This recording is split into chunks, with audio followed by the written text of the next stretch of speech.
हिंदी के गद्य का ये 7वां अध्याय है, जिसका शीर्षक है निंदा रस, और ये हरिशंकर परसाई द्वारा लिखा हुआ एक निबंध है। इसमें लेखक ने बड़े व्यंग्यात्मक ढंग से निंदा का कारण, निंदा करने वालों की प्रवृत्ति, निंदा कैसे उत्पन्न होती है और निंदा व्यक्ति कैसे करता है और उसका कारण क्या होता है, ये सब चीज़ों पर चर्चा की है। और निंदकों से बचने के क्या उपाय हैं, कैसे निंदकों से बचा जा सकता है, और कैसे निंदा करने वाला व्यक्ति अपने आप में पीड़ित होता है, ईर्ष्या में जलता है। इस पर लेखक ने बड़ा सुंदर व्यंग्यात्मक ढंग से लेखक ने वर्णन किया है। तो चलिए हम देखेंगे, इसमें आपको बहुत आनंद आएगा क्योंकि इसमें व्यंग्य है। तो चलिए शुरू करते हैं अध्याय से। इस व्यंग्यात्मक निबंध में लेखक ने निंदा की प्रवृत्ति, कारण यानी रुचि, कारण, उद्गम एवं निंदा की प्रवृत्ति से बचने के उपायों का सविस्तार चर्चा की है। निंदा प्रायः ईर्ष्या एवं द्वेष भावना से प्रेरित मानव का कुत्सित प्रयास है, यानी एक बुरा प्रयास है। इसकी प्रवृत्ति आत्मघात होती है, यानी जो निंदा करता है वो स्वयं को ही मारता है, क्योंकि निंदक को अपनी वस्तुओं से संतुष्टि नहीं मिलती है, बल्कि दूसरे के पास की सुविधाभोगी वस्तुएं उसे चलाती हैं, यानी जो दूसरे के पास सुविधा से संपन्न करने वाली वस्तुएं होती हैं वो उसको चलाती हैं। निंदा कमजोरी और हीनता से उत्पन्न होती है। कुछ विचारकों ने निंदकों के एक वर्ग को जो यथास्थिति की निंदा करते हैं यही बताया है कि वे कमजोरी और हीनता से प्रेरित होते हैं। इससे मानव कल्याण का मार्ग प्रशस्त होता है। यह भी लेखक ने बताया कि इससे मानव कल्याण का मार्ग भी प्रशस्त होता है। कर्मण्यता को निंदा की जननी कहा गया है। अथक परिश्रम एवं सदाचार से ही यह प्रवृत्ति समाप्त होती है, यानी कर्मण्यता को निंदा की जननी भी कहा, और साथ ही साथ ये बताया कि अथक परिश्रम और सद्विचार से यह प्रवृत्ति समाप्त हो जाती है। तो चलिए अब इसको शुरू करते हैं अध्याय को। ये तो थी इसकी प्रस्तावना कि चैप्टर में है क्या। तो अब लेखक शुरू करते हैं। कई महीने के बाद आए थे। सुबह चाय पीकर अखबार देख रहा था कि वे तूफान की तरह कमरे में घुसे, साइक्लोन की तरह मुझे अपनी भुजाओं में जकड़ा, तो मुझे धृतराष्ट्र की भुजाओं में जकड़े भीम के पुतले की याद आ गई। वह धृतराष्ट्र की ही जकड़ थी। अंधे धृतराष्ट्र ने टटोलते हुए पूछा, कहाँ है भीम? आ बेटा, तुझे गले से लगा लूं। और जब भीम का पुतला उसकी पकड़ में आ गया तो उन्होंने प्राणघाती स्नेह से उसे जकड़कर चूर कर डाला। अब इसको समझ जरा। लेखक अखबार पढ़ रहे हैं सुबह चाय पीते समय। तो लेखक कहते का, यहाँ व्यक्ति का नाम नहीं बताया, जबकि उसको एक काल्पनिक नाम दिया का, और कहा कि का कई महीने बाद आए थे। सुबह चाय पीकर अखबार दिख रहा था कि तूफान की तरह कमरे में घुसे, यानी बहुत तेजी से आए, साइक्लोन की तरह, यानी साइक्लोन भी एक प्रकार का तूफान ही है। और साइक्लोन की तरह मुझे अपनी भुजाओं में जकड़ा, साइक्लोन माने चक्रवात की तरह भुजाओं में जकड़ा, तो मुझे धृतराष्ट्र की भुजाओं में जकड़े भीम के पुतले की याद आ गई। अब लेखक का इधर कहना है कि धृतराष्ट्र की भुजाओं में जकड़े भीम के पुतले की याद आ गई। तो इस प्रसंग की मैं चर्चा आपसे करूं, ये महाभारत का प्रसंग है कि जब भीम धृतराष्ट्र के सभी 100 पुत्रों का वध कर देते हैं तो उनके मन में, धृतराष्ट्र के मन में भीम के प्रति बहुत भयानक क्रोध रहता है। तो भीम को बड़े स्नेह से वे बुलाते हैं अपने पास गले लगाने के लिए। तो श्री कृष्ण इस बात को समझ जाते हैं कि ये वास्तव में गले नहीं लगाना चाहते, ये भीम को गले लगाकर जकड़ के मारना चाहते, क्योंकि धृतराष्ट्र की भुजा में बहुत बल था कि वो लोहे को भी मसल सकते थे, चूर चूर कर सकते थे। तो श्री कृष्ण की सलाह पर भीम स्वयं आगे न जाकर पुतले को आगे बढ़ा दिया, जिसको धृतराष्ट्र ने गले से लगाया और तोड़ दिया पूरा। तो लेखक कहता है कि जब वो मेरे कमरे में आए, का नाम के व्यक्ति, तो मैं स्वयं उनकी भुजा में नहीं गया, तो मैं ऐसी, मुझे उन्होंने भुजा में वैसे ही जकड़ लिया जैसे धृतराष्ट्र ने भीम को जकड़ने के लिए प्रयास किया था। तो भीम स्वयं ना गले लगकर पुतले को आगे कर दिया था। तो वह धृतराष्ट्र की ही जकड़ थी। लेखक कहता है कि जब उसने मुझे गले लगाया तो मुझे ऐसी लगा जैसे भीम के पुतले को धृतराष्ट्र ने गले लगाया हो। अन्य धृतराष्ट्र ने टटोलते हुए पूछा, कहाँ है भीम? आ बेटा, तुझे गले लगा लूं। तो लेखक कह रहा है, मुझे ऐसे लगा कि जैसे यह स्थिति मेरी भी हो। और जब भीम का पुतला उसकी पकड़ में आया तो उन्होंने प्राणघाती स्नेह से उसे जकड़कर चूर कर डाला। प्राणघाती स्नेह यानी ऐसा स्नेह जो प्राण छीन ले। अब लेखक ने यहाँ एक उदाहरण दिया है, एक कहानी की शुरुआत ही करते हैं। अब आगे देखें। ऐसे मौके पर हम अक्सर अपने पुतले को अंकवार में दे देते हैं। अंकवार माने होता है गोद।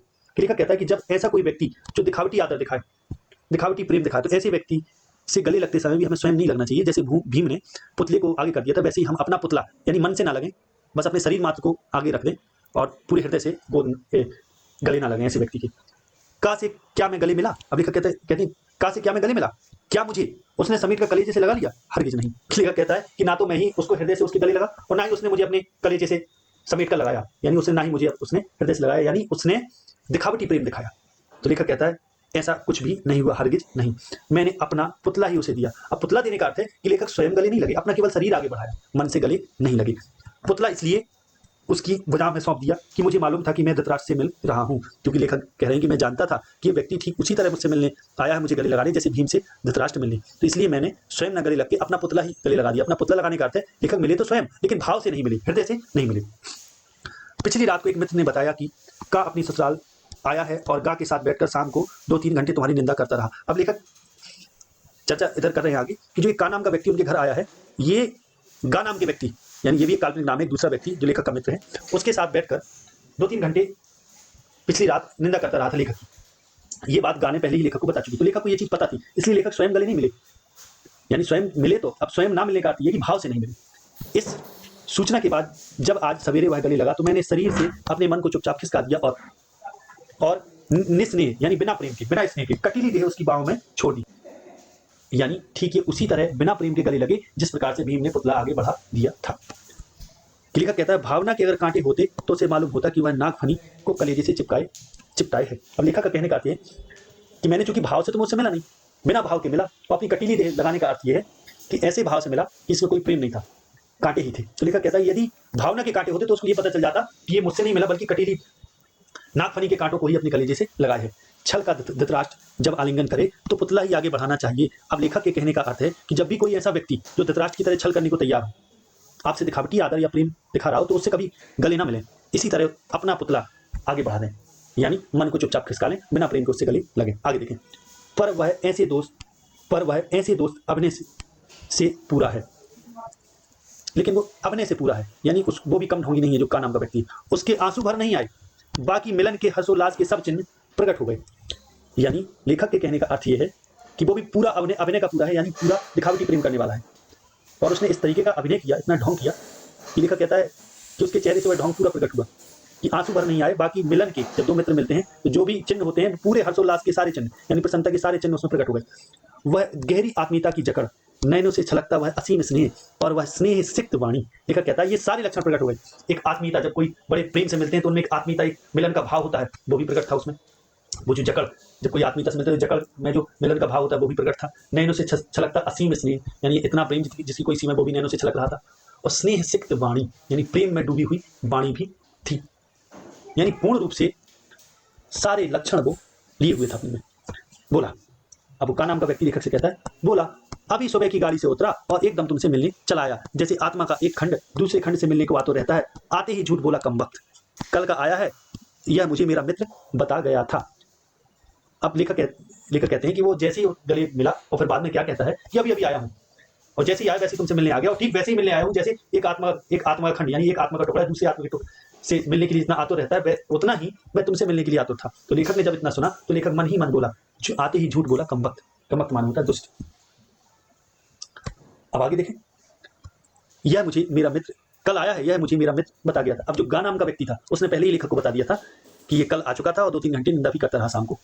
इस झूठ में कोई प्रयोजन शायद उसका ना रहा हो। कुछ लोग बड़े निर्दोष मिथ्यावादी होते हैं। लेखक कहता है कि हालांकि ये झूठ बोलना कि वो आज आया है, का कह रहा है कि वो आज आया है, तो ये जो उसका झूठ बोलना है, ये इस झूठ बोलने में उसका कोई प्रयोजन नहीं, क्योंकि कुछ लोग, लेखक कहता है, ऐसे होते हैं जो निर्दोष मिथ्यावादी होती है, यानी इतने ऐसे झूठ बोलने वाले होती है कि उनमें उनका दोष नहीं होता, आदत ही होती है उनकी। वैसे वे आदतन प्रकृति के वशीभूत झूठ बोलते हैं, यानी उनकी प्रकृति, उनका स्वभाव ही होता है कि वे झूठ बोलें, सो झूठ बोलते हैं।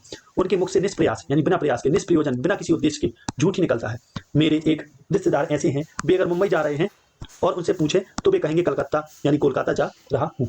ठीक बात उनके मुंह से निकल ही नहीं सकती। का भी बड़ा निर्दोष सहज स्वाभाविक मिथ्यावादी है। लेखक यहाँ उदाहरण देते हैं कि जिस प्रकार से ये का झूठ बोल रहा है, उसी प्रकार से मेरे एक मित्र हैं, वो भी बिना प्रयास के, उनके मुंह से हमेशा झूठ ही निकलता है। वो अगर मुंबई जा रहे हो तो बताते कोलकाता है, और कभी भी ठीक बात उनसे, यानी सत्य तो वो कहते ही नहीं मुंह से।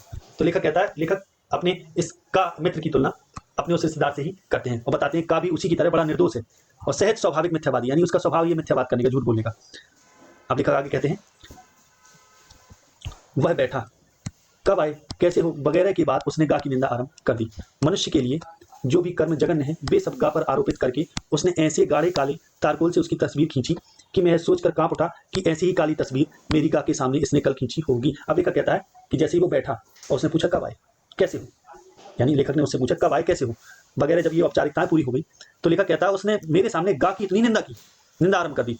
और लेखक कहता है मनुष्य के लिए जो भी कर्म जघन्य है, यानी बुरे पाप, जघन्य मान होता है अधम, निंदित, नीच, हे कार्य हैं, जितने भी बुरे कार्य हैं वे सब गा पर आरोपित कर दिए, यानी इतनी निंदा की कि सारे दोष गा पर मर दिए। और लेखक कहता है ठीक वैसे ही मरे दोष कि जैसे कोई गाढ़े काले तारकोल तेल से किसी तस्वीर खींचे, चित्र बना दे, इस प्रकार से उसको कलंकित कर दिया। और मैं सोचकर कांप उठा कि ठीक ऐसी ही काली तस्वीर, यानी इतनी ही निंदा गा के सामने इसने कल शाम मेरी की होगी, यानी मेरी भी इसी तरह तस्वीर खींची होगी। अब तस्वीर खींचने का अर्थ है निंदा करना। आगे देखें, सुबह की बातचीत में गा प्रमुख विषय था। प्रमुख विषय होने का मतलब है कि सुबह जो लेखक और गा की बातचीत हुई उसमें गा की ही बातें होती हैं, अर्थात वह गा नाम का व्यक्ति गा नाम के व्यक्ति की ही लेखक से बुराई करता रहा, निंदा करता रहा। फिर तो जिस परिचित की बात निकल आती उसी को 4-6 वाक्यों में धराशायी करके वह बढ़ लेता। अब कहने का मतलब फिर जिस किसी की भी बात और चर्चा छिड़ती तो उसकी भी वो है 4-6 वाक्यों में निंदा करता और उस व्यक्ति को धराशायी कर देता, माने गिरा देता। अब धराशायी करने का अर्थ है कि उसको निंदा करके उसका अपमान कर देता। अद्भुत है मेरा यह मित्र, उसके पास दोषों का कैटलॉग है, माने सूची है। लेखक कहता है ये मेरा मित्र अद्भुत है, इसके पास दोषों का कैटलॉग है, यानी बुराई का कैटलॉग है, दुर्गुणों का। मैंने सोचा कि जब अब दुर्गुणों का कहने का अर्थ ये है कि जिसकी बुराई करना होता है इसके पास एक सूची होती है कुछ दोषों की, वो सारे दोष उस व्यक्ति पर रोक देता।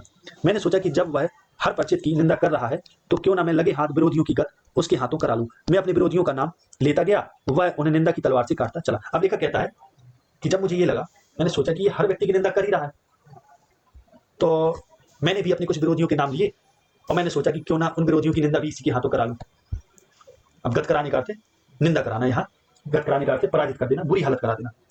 तो लेखक कहता है मैं अपने विरोधियों के नाम लेता रहा और निंदा की तलवार से काटता गया, यानी वो उनकी बराबर निंदा करता चला गया। जैसे लकड़ी चीरने की आरा मशीन के नीचे मजदूर लकड़ी का लट्ठा खिसकाता जाता है और वह चीरता जाता है, वैसे ही मैंने अपने विरोधियों के नाम एक एक कर खिसकाए और वह उन्हें काटता गया। लेखक कहता है जैसे लकड़ी चीरने वाली मशीन में लकड़ी का जो गट्ठा या लट्ठा जब मजदूर लगाता है तो लकड़ी चीरती चली जाती है, ठीक वैसे ही मैंने एक एक व्यक्ति के नाम में लेता गया और का उन व्यक्ति की निंदा करता गया। इस तरीके से मैंने एक एक विरोधियों को परास्त कर दिया। लेखक कह रहा है कैसा आनंद था दुश्मनों को रण क्षेत्र में एक के बाद एक कटकर गिरते हुए देखकर योद्धा को ऐसा ही सुख होता है। अब लेखक कहता है ऐसा कार्य करने पर, विरोधियों की निंदा उसके मुंह से करवाने पर मुझे वैसे ही आनंद मिला जैसे युद्ध में कोई योद्धा जब अपने दुश्मनों के शीश काटता है या दुश्मनों को हराता है, उनको काट काट कर गिराता है जमीन में, तो जैसा आनंद मिलता है वैसे ही मुझे आनंद मिला। आगे देखें, अब लेखक कहते हैं मेरे मन में गत रात्रि के उस निंदक मित्र के प्रति मेल नहीं रहा। लेखक कहता है कि जब मैंने मेल नहीं रहा, माने कोई मन में कोई विकार नहीं रहा, दोष नहीं रहा, कुछ भी बुरा नहीं रहा। अब लेखक का कहने का अर्थ इधर ये है कि मेरे मन में गत रात्रि यानी बीती रात्रि के उस निंदक मित्र के प्रति मेल नहीं रहा, यानी जो का लेखक के सामने लेखक से जो चर्चा कर रहा है, दूसरों की बुराई कर रहा है, गा की बुराई कर रहा है, अन्य व्यक्तियों की भी, तो लेखक कह रहा है का के प्रति जो का ने मेरी गा के सामने बुराई की थी, अब उसका कोई मेरे मन में कोई पछतावा या शोक नहीं रहा, मेल नहीं रहा। लेखक कह रहा है कि दोनों एक हो गए, यानी अब हम दोनों एक हो गए। भेद तो रात्रि के अंधकार में ही मिटता है, दिन के उजाले में भेद स्पष्ट हो जाते हैं। लेखक के कहने का अर्थ ये है कि सारी बुराइयां तो रात्रि में ही खत्म होती हैं और दिन में तो अधिकतर दोष जो भेद है वो सब स्पष्ट हो जाते हैं, राज खुल जाते हैं।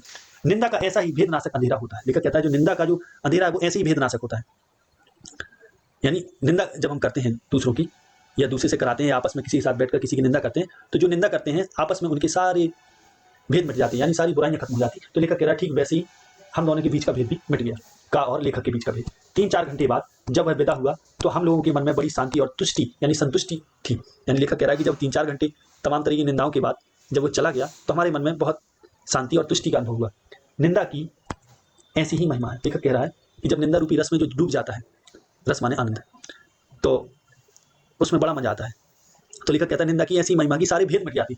2-4 निंदकों को एक जगह बैठकर निंदा में निमग्न देखिए और तुलना कीजिए उन 2-4 ईश्वर भक्तों से जो राम धुन लगा रहे हैं। निंदकों की सी एकाग्रता, परस्पर आत्मीयता, निमग्नता भरत भक्तों में दुर्लभ है। अब लेखक के इधर कहने का अर्थ ये है, समझें कि अगर 2-4 निंदक कहीं बैठे हो, आपस में निंदा कर रहे हो, निंदा में निमग्न हो यानी डूबे हो, तो ठीक उनसे ज्यादा आत्मीयता यानी परस्पर मित्रता का भाव, एकाग्रता और निमग्नता यानी लीन होना, ये भक्तों में भी नहीं होता।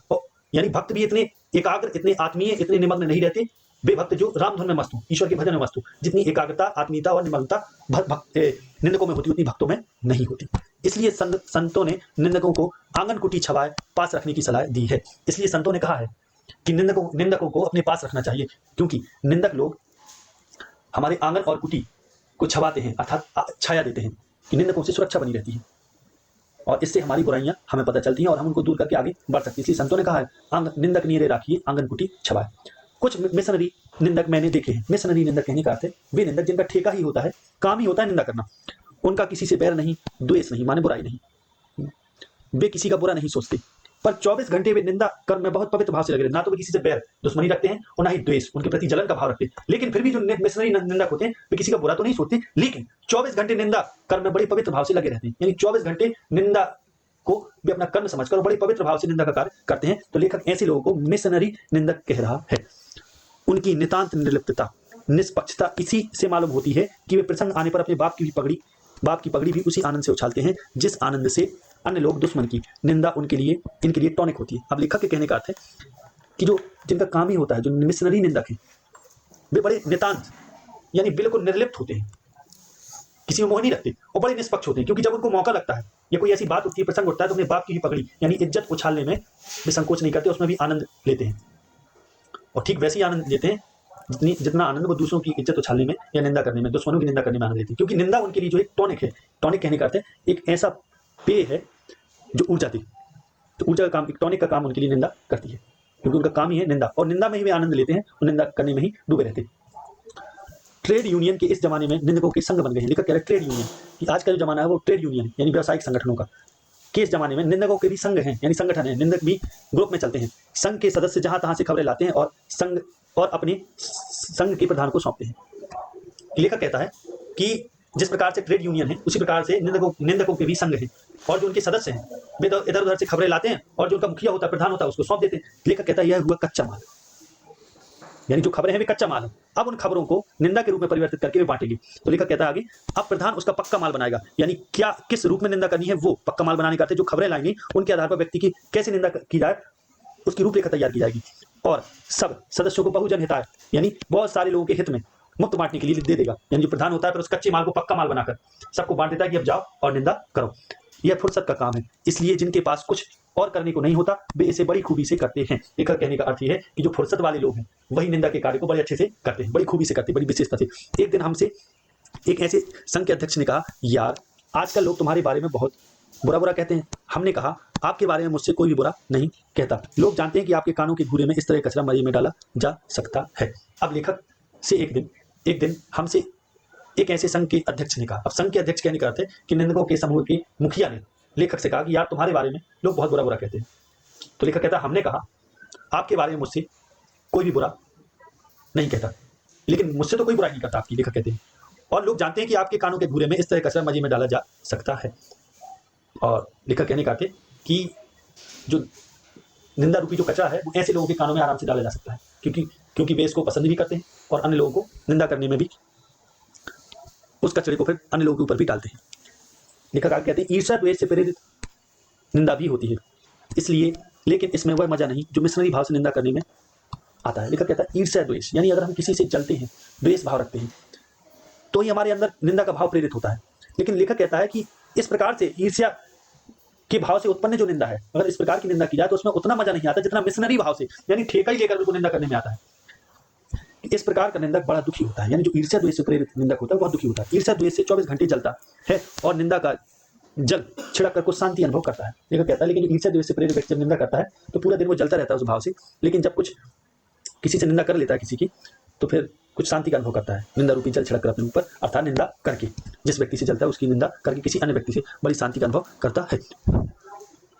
ऐसा निंदक बड़ा दयनीय होता है। लेखक कहता है ऐसे निंदक पर बड़ी दया आती है। अपनी अक्षमता से पीड़ित वह बेचारा दूसरे की सक्षमता के चांद को देखकर सारी रात श्वान जैसा भूखता, श्वान माने होता कुत्ता जैसा भूखता, क्योंकि वो ईर्ष्या से प्रेरित है। ऐसा जो निंदक होता है वो बहुत दयनीय है लेखक की नजर में, क्योंकि ऐसा निंदक हमेशा ईर्ष्या से प्रेरित रहेगा और वो अक्षम होता है, सक्षम नहीं होता, अक्षम होता है, अक्षमता से पीड़ित होता है और दूसरे की सक्षमता के चांद को देखकर, अर्थात दूसरे की क्षमता से दूसरे ने जो प्रगति हासिल की, जो उन्नति हासिल की, वो उस उन्नति रूपी चांद को देखकर हमेशा श्वान की तरह भौंकता है, अर्थात उसकी निंदा करता रहता है। यानी जो ईर्ष्या द्वेष से प्रेरित निंदक होता है वो इस प्रकार का निंदक है कि किसी अन्य व्यक्ति के पास अगर कुछ सुविधा संपन्न वस्तु है और उसके पास नहीं है, तो लेखक कहते हैं वो हमेशा उसकी निंदा करके ही अपने आप को संतुष्ट समझता है, धन्य समझता है, और हमेशा ही, क्योंकि ऐसा व्यक्ति अक्षम होता है, स्वयं वो चीज प्राप्त करने की उसमें क्षमता नहीं होती, तो वो उस सक्षम व्यक्ति की निंदा करके अपने आप को थोड़ा बहुत सुखी अनुभव करता है। ईर्ष्या द्वेष से प्रेरित निंदा करने वाले को कोई दंड देने की जरूरत नहीं, वह निंदक बेचारा स्वयं दंडित होता है। लेखक कहता है कि जो इस प्रकार का निंदक है, जो दूसरों से ईर्ष्या करके निंदा करता है, लेखक कहता है इस प्रकार के व्यक्ति को किसी भी दंड देने की आवश्यकता नहीं, किसी प्रकार की, क्योंकि ऐसा व्यक्ति स्वयं को ही दंडित करता है, क्योंकि वो ईर्ष्या की अग्नि में ही जलता रहता है। आप चैन से सोइए और वह जलन के कारण सो नहीं पाता, क्योंकि जिसकी निंदा करे वो व्यक्ति तो शांति सोएगा, लेकिन जो निंदा कर रहा है वो चैन से नहीं सो पाएगा, क्योंकि वो हमेशा जलता रहेगा। उसे और क्या दंड चाहिए, उसे और क्या दंड चाहिए? निरंतर अच्छे कार्य करते जाने से उसका दंड भी सख्त होता जाता है। लेखक कहता है कि ऐसे व्यक्ति को दंड देने की आवश्यकता नहीं है, बस आप अगर इसको दंड देना चाहते तो निरंतर और आगे बढ़ते जाइए, अच्छे कार्य करते जाइए, अपने आप उनसे जलता रहेगा, दंडित होता रहेगा। जैसे देखो उदाहरण देते हैं, एक कवि ने एक अच्छी कविता लिखी, ईर्ष्या ग्रस्त निंदा को कष्ट होगा। अगर अच्छी कविता लिखी है, जो व्यक्ति उससे ईर्ष्या करता है उसको कष्ट होगा। अब अगर एक और अच्छी लिख दी तो उसका कष्ट दोगुना हो जाएगा। ठीक इसी प्रकार से यदि हम और आगे बढ़ते चले जाएंगे तो जो ईर्ष्या द्वेष से प्रेरित निंदक है वो हमेशा उसका कष्ट भी और बढ़ता ही चला जाएगा। तो इसलिए लेखक कहते हैं कि इस प्रकार जो ईर्ष्या द्वेष से प्रेरित व्यक्ति हो उसको कोई दंड देने की आवश्यकता नहीं है, वो अपने आप ही अपना दंड भोगता है जलन के रूप में। निंदा का उद्गम ही हीनता और कमजोरी से होता है। अब लेखक के इधर कहने का अर्थ है हीनता, यानी हम निंदा तभी करते हैं, ईर्ष्या से जब प्रेरित होते हैं निंदा तभी करते हैं जब हम स्वयं कमजोर हैं और हीन है। हीनता का भाव हो कमजोरी हो, यानी जो चीज हम नहीं प्राप्त नहीं कर सकते उससे हम जलेंगे क्योंकि हम कमजोर हैं और हम हीन है, इसलिए हम उसको प्राप्त नहीं करते, हम सक्षम नहीं है। तो निंदा का जो उद्गम है वो हीनता और कमजोरी से ही होता है, यहीं से निंदा उत्पन्न होती है। मनुष्य अपनी हीनता से दबता है, वह दूसरों की निंदा करके ऐसा अनुभव करता है कि वे सब निकृष्ट हैं, माने छोटे हैं और वह उनसे अच्छा है। तो इस प्रकार का जो निंदक है वो दूसरों की निंदा करके अपने आप को बड़ा और जिसकी निंदा कर रहा है उसको छोटा समझता है, निकृष्ट समझता है। उसके अहम की इससे तुष्टि होती है, अहम की तुष्टि होती है, यानी अहंकार पुष्ट होता है, उसको लगता है कि उसके अहंकार मजबूत हो रहा है इससे। तो लेखक कह रहा है इस प्रकार का जो निंदक है कि जो हीनता और कमजोरी से जिसमें निंदा उत्पन्न होती है, इस प्रकार का निंदक दूसरों की बुराई करके निंदा करके अपने अहंकार की पुष्टि करता है, तुष्ट करता है अपने अहंकार को। बड़ी लकीर को कुछ मिटाकर लकीर छोटी, लकीर बड़ी बनती है। लेखक कहता है कि बड़ी लकीर को कुछ मिटा दिया जाए तो छोटी लकीर बड़ी बन जाएगी, यानी दो लकीर अगर खींची हो और जो बड़ी हो उसको इतना मिटा दिया जाए कि वो छोटी से छोटी हो जाए, तो इस प्रकार से जो छोटी लकीर है वो बड़ी हो जाएगी। जो जो कर्म क्षीण होता जाता है त्यों तो निंदा की प्रवृत्ति बढ़ती जाती है। लेखक कहता है इसी प्रकार से जो जो हमें कर्म करने की प्रवृत्ति अगर कम होती जाएगी तो हमें निंदा का भाव बढ़ता जाएगा, फिर हम निंदा ही करेंगे क्योंकि हम कमजोर और हीनता को ही प्रदर्शित कर रहे हैं। कठिन कर्म ही ईर्ष्या द्वेष और इससे उत्पन्न निंदा को मारता है, यानी अगर हम कठिन कर्म करें यानी परिश्रम करें तो फिर हम निंदा करने का समय नहीं है, तो ईर्ष्या द्वेष भी हमारा खत्म हो जाएगा और हम निंदा भी नहीं करेंगे। तो इससे जो ईर्ष्या द्वेष से जो निंदा उत्पन्न होती है वो निंदा नष्ट हो जाएगी कठिन कर्म से। इंद्र बड़ा ईर्ष्यालु माना जाता है क्योंकि वह निठल्ला है, यानी कामचोर है, कुछ नहीं करता। स्वर्ग में देवताओं को बिना उगाया अन्न, बे बनाया महल और बिन बोए फल मिलते हैं। लेखक कहता है इंद्र इसलिए निठल्ला है क्योंकि स्वर्ग में उनको बिना तो उगाया अन्न, यानी धरती में जो यज्ञ आदि के माध्यम से जो अन्न पहुंच जाता है वो वहां तक पहुंचता है, और बे बनाया महल भी उन्हें नहीं बनाना, यानी अपने आप उनके पास सारी सुविधा उपलब्ध है, इसलिए वे निठल्ले हैं, बिन बोए फल मिलते हैं। तो लेखक कहते हैं अकर्मण्यता में उन्हें अप्रतिष्ठित होने का भय बना रहता है, इसलिए कर्मी मनुष्यों से उन्हें ईर्ष्या होती है। लेखक कहते हैं अकर्मण्यता में, चूंकि वे अकर्मण्य होते हैं, काम तो कुछ करते नहीं, अकर्मण्यता का अर्थ है काम ना करना, कर्म में लगे ना रहना, तो अकर्मण्यता में उन्हें अप्रतिष्ठित यानी बदनामी का भय रहता है, इसलिए वे कर्मी मनुष्य से यानी जो कर्म करते हैं उनसे हमेशा ईर्ष्या करते रहते हैं, उन्हें उनसे ईर्ष्या होती है, यानी अप्रतिष्ठित यानी प्रतिष्ठा खोने का भय बना रहता है। अब लेखक आगे कहते हैं निंदा कुछ लोगों की पूंजी होती है, यानी कुछ लोग ऐसे होते हैं जिनकी निंदा ही पूंजी है, यानी वही उनकी संपत्ति है, सब कुछ निंदा ही है। बड़ा लंबा चौड़ा व्यापार फैलाते हैं वे इसी पूंजी से, यानी निंदा से ही बड़ा लंबा चौड़ा व्यापार फैला लेते, यानी बहुत जगह प्रसिद्धि पा लेते। कई लोगों की प्रतिष्ठा ही दूसरों की कलंक कथाओं के पारायण पर आधारित होती है, यानी कई लोग लेखक कहते हैं कि ऐसे लोग होते हैं संसार में कि जिनकी जो पूंजी है, संपत्ति है, वही निंदा ही उनकी संपत्ति है, और उनकी प्रतिष्ठा इसी बात पर आधारित है कि दूसरों की कलंक कथाओं यानी दूसरों की कलंक यानी बुरी कथाएं यानी बुराइयां के पारायण कहने का अर्थ है, पारायण का अर्थ होता है किसी ग्रंथ का अद्यांत पाठ, यानी पूरा पाठ, संपूर्ण पाठ, यानी किसी की कलंक कथाओं का संपूर्ण वर्णन करने में ही उनकी प्रतिष्ठा होती है, उनकी प्रसिद्धि होती है, यानी दूसरों की बुराई करने में ही उनकी प्रसिद्धि है। इस प्रकार के भी कुछ निंदक हैं जिनकी पूंजी ही निंदा करना है।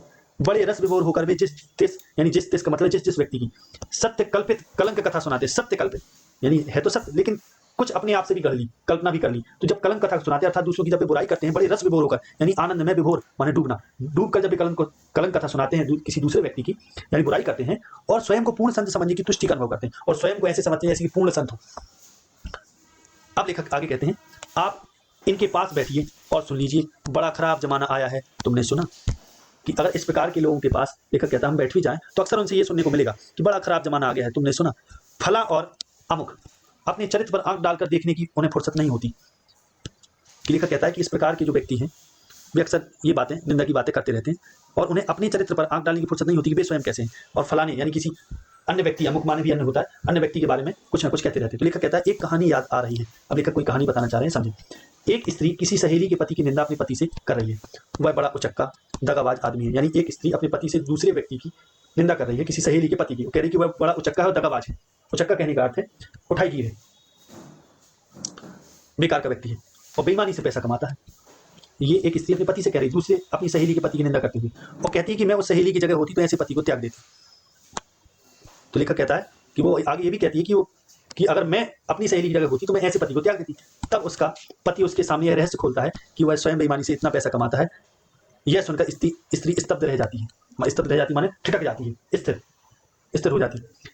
क्या उसने पति को त्याग दिया? जी हाँ, वह दूसरे कमरे में चली गई। अब लेखक ने यहाँ व्यंग्य प्रस्तुत किया है, समझे इसको। कि लेखक कहता है कि एक स्त्री अपने पति से कहती है अपने किसी सहेली के पति के बारे में बताती है कि वो व्यक्ति बड़ा उचक्का है, बेईमानी से पैसा कमाता है, और कहती है कि अगर मैं उसकी जगह होती तो उसको त्याग देती। तो लेखक कहता है कि वह व्यक्ति, उसका पति, उससे कहता है कि वह स्वयं बेईमानी से पैसा कमाता है। तो यह सुनकर वो निंदा करने वाली स्त्री शांत हो जाती है, स्तब्ध रह जाती है, ठिठक जाती। तो लेखक कहता है, क्या व्यंग करते हुए लेखक यहाँ प्रश्न करता है, क्या उसने पति को त्याग दिया? जी हाँ, वह कमरे में दूसरे कमरे में चली गई। अब लेखक का यह व्यंग करना होगा कि वह त्यागने का अर्थ इधर यह है कि वो दूसरे कमरे में जाके चली गई, तो ये त्यागना हो गया उसका।